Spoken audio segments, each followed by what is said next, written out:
তো বন্ধুরা, বৃষ্টিতে বউবাজারের মেট্রোর ঘটনায় বাড়ল আতঙ্ক। প্রশ্ন উঠেছে কর্তৃপক্ষের কাজ নিয়ে। সেবারও ভয় ধরিয়েছিল বৃষ্টি, এবারও ঠিক সেটাই হলো।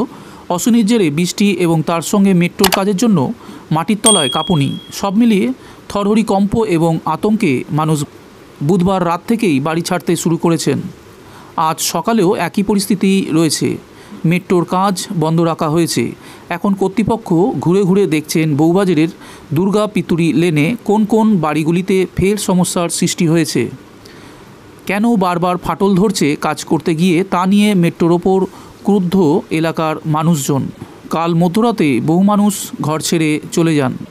2019 সালে তাদের বাড়িতে ফাটল দেখা দেওয়ার কারণে বেশ কয়েকটি পরিবারকে তাদের বাড়ি ছেড়ে যেতে হয়েছিল এবং 3 থেকে 4 মাস হোটেলে থাকতেও হয়েছিল। বেশ কিছু বাড়িঘর ভেঙে ফেলতে হয়েছিল। স্থানীয়দের দাবি, ঘটনাস্থলে মেট্রোর কোনো কৌশল নেই।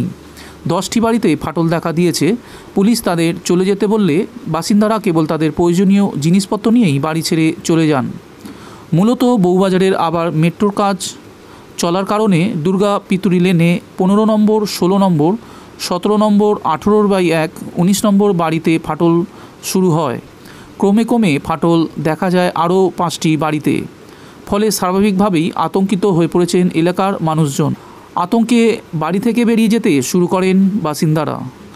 দুর্গা পিতুরি লেনের বসবাসকারী মানুষজন যে আবার 2 বছর পর সেই অতলে, তা বলা যেতেই পারে। বৃষ্টি হওয়ায় সমস্যা আরও বেড়েছে। ইতিমধ্যে ঘটনাস্থলে এসে হাজির হয়েছে পুলিশ বাহিনী ও মেট্রো রেল কর্তৃপক্ষের লোকজন। শুরু হয়েছে সরজমিনে খতিয়ে দেখার কাজ। বুধবার বিকেলে 5টা থেকে 5:30টার মধ্যে প্রথমে ফাটল দেখা দেয়। পরে সেই ফাটল আরও বাড়তে থাকে। তারপর শুরু হয়েছে তৎপরতা। স্থানীয়রা মেট্রোর কাজ বন্ধ করে দিয়েছেন। তাদের অভিযোগ, মেট্রো কর্তৃপক্ষের তরফে কোনো আধিকারিক ঘটনাস্থলে পৌঁছায়নি। পুলিশ এসে বের করে নিয়ে যাচ্ছে বাসিন্দাদের। ঘটনাস্থলে গিয়েছেন স্থানীয় কাউন্সিলর বিশ্বরূপ দে। পুরো বিষয়টি সরজমিনে খতিয়ে দেখেন তিনি। ঘটনার খবর পেয়ে ঘটনাস্থলে পৌঁছেছেন মেট্রোর ইঞ্জিনিয়াররা। কিভাবে বাড়িতে ফাটল তা নিয়ে খতিয়ে দেখছেন। পরিস্থিতি কতটা বিপজ্জনক তা খতিয়ে দেখেন। এরপর বন্ধ করে দেয়া হয় মেট্রোর কাজ। মেট্রোর আধিকারিকদের প্রাথমিক ধারণা, ভূগর্ভে মাটি কাটার মেশিন বের করে নেওয়া হচ্ছিল। সেই কারণেই এই ঘটনা ঘটতে পারে বলে অনুমান করা হচ্ছে।